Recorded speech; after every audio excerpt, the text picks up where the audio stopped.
இன்றைக்கு இந்த சத்தத்தை கேட்டுக்கொண்டிருக்கிற ஆண்டவருடைய பிள்ளைகளே, உங்களுக்கு விரோதமாய் வருகிற வாட்ஸ்அப் நியூஸ், உங்களுக்கு விரோதமாய் வருகிற கடிதங்கள், உங்களுக்கு விரோதமாய் வருகிற மிரட்டல்கள், சிலதை பார்த்து யார் பயந்து போயிருந்தாலும் நான் நம்புகிறேன், இன்னைக்கு ஞானத்தை கேளுங்க.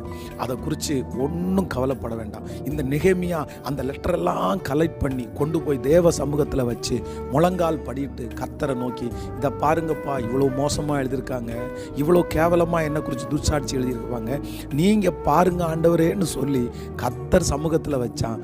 எதிரிகள் வெட்கப்பட்டு போனார்கள்.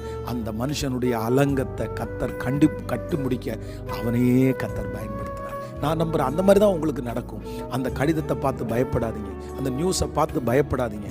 அதை கையாளக்கூடிய ஒரு ஞானத்தை கர்த்தரிடத்தில் கேளுங்க. யாரோ ஒருத்தர் இதில் பாதிக்கப்பட்டிருக்கலாம், ஆனால் ஆண்டவர் இன்னைக்கு உங்களை திடப்படுத்துகிறார்.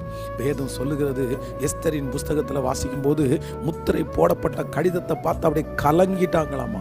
ஆனால் அந்த கடிதத்தையே ஆண்டவர் மாற்றினார்ல.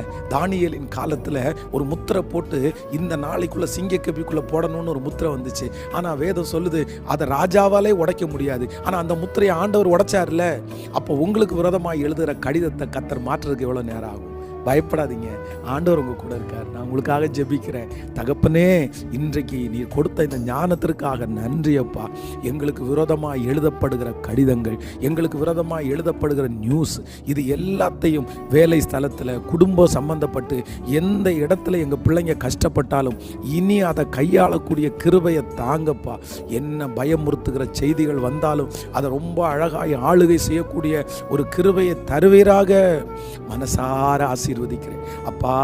இதுவரைக்கும் எனக்கு அற்புதம் நடக்கலன்னு யார் இருந்தாலும் அவர்களுக்கு ஒரு அற்புதம் நடக்கட்டும். அவருடைய ஜெபத்திற்கு பதில் கொடுங்க அப்பா, கொடுங்கப்பா.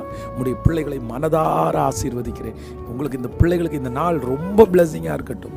இயேசுவின் மூலம் பிதாவே, ஆமென். God bless you.